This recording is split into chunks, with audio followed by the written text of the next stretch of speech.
So important that we test a child, we're testing a child for special education and related services under IDEA, that we look at all 8 areas. Today, we're talking about a very important area, sociological. It may seem like the most unimportant area as it's not normed or standardized, or an evaluator from the school is not doing it.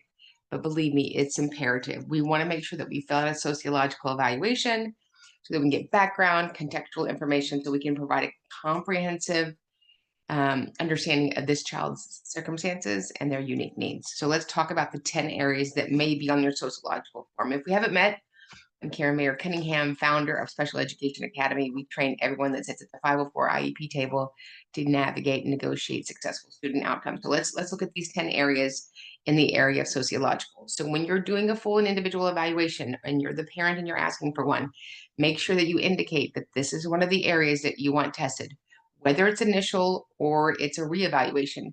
These areas change, they progress, and that will give the school insight that they may not have because they solely see the child from bell to bell. And this will give them more background and context about how to better educate your child. So number one, basic demographic information: the child's name, age, parents, guardians, what's the living situation? Often the child is in a unique living situation. It might be a surrogate parent. It might be a foster parent. It might be a biological parent and a step parent, a single parent. There might be multiple parents in multiple homes. One of the parents might be deployed. One of the parents might have a unique working situation where the child rarely sees them because of shift work. This is important that we put this basic information out there. Number two, developmental history. And I know as moms, when we fill these out, we get tired of filling this out. This is really important. Did your child hit milestones as expected? Did they have birth details that were impacted the child's delivery? Those are important things to notice when we're talking about a child's needs. Number three, medical history. Medical history, anything that's current or past, we need to know. The more transparent we are with the school-based members and the evaluation team, the more context and different framework that gives them for educating our kiddo. Any past medical conditions, diagnoses, disorders, do they see a therapist? Are they currently taking any medications? Are they on a protocol of homeopathic supplements? Are they seeing somebody virtually for therapy? These things are important to know.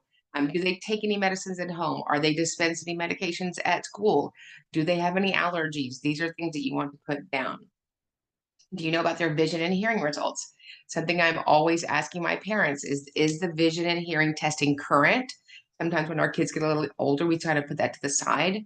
But there are children that have onset vision needs, and there are children that have onset hearing needs. So we want to make sure that's always current.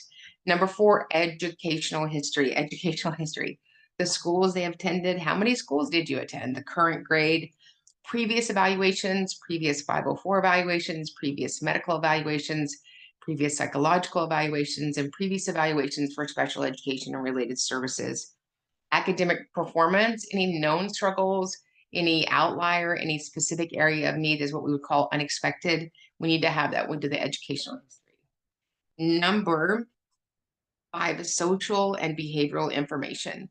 How well does your child interact with peers and adults? So often we see schools will say, oh, the child has friends because they talk to Billy every day or Cindy every day. Well, that may not actually be a friend. That might just be an intersection of an experience. They talk to Billy and Cindy every day because they sit with them. But it's important to know, does your child actually have friends? Are they invited to events outside of the school? How do they do with relatives? How do they do with adults in a leadership position? How do they do with new adults? How do they do with superintendents? How do they do with substitute teachers? Those sorts of things.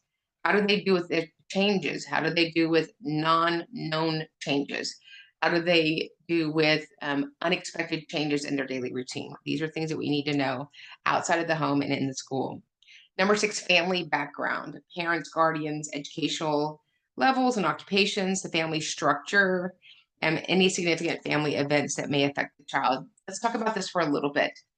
We have such a different model now since everything has gone virtual and online. And so since 2020, many jobs have gone, like mine is, online and virtual. For children, that's hard to understand sometimes and quantify. And it means they don't have that time after school where they had some downtime. Maybe dad works at home and the child is worried and thinks that dad doesn't have a job because he never leaves home. Maybe we've moved in Aunt Shirley and she's sick and going through a medical protocol. Maybe the oldest sibling has now moved away and gone to college, and that was the student's transportation without having to ask an adult. So there are very important things that we need to know about the family background and what's going on at the home. Is there a new child in the home? Is there a new step sibling in the home? Is there been a loss of a pet? Anything that may not seem really profound to adults might very much be impacting your child. Number 7, cultural and language information. What is the primary language spoken at home? And has that child been exposed to that since birth? Cultural background, any relative practices or beliefs. Number 8, daily living skills, a child's ability to perform tasks, dressing, eating, following a chore schedule. Is there any support that your child needs at home? It's important that we're transparent with the school, because we can provide instruction around any of that, whether it's brushing your teeth, putting on deodorant, feeding, hygiene, those sorts of things. But we need to make sure that we're sharing that with the school. The school serves countless numbers of children, and sometimes if you don't bring it to their attention, they wouldn't have knowledge of it. Number 9, strengths and interests. What are the strengths and interests of a child? What are their talents? What are their interests? And number 10, so important, parent concerns and goals. It's in the federal code 300.324 that part of developing, reviewing, and revising an IEP is that we put in parent concerns for enhancing and educating their child. It is always so important and should be primary that we are always asking the parents, what are the goals and concerns for educating their child? I hope this has been of a benefit. If it has, share it with somebody, and we'll see you in the next training.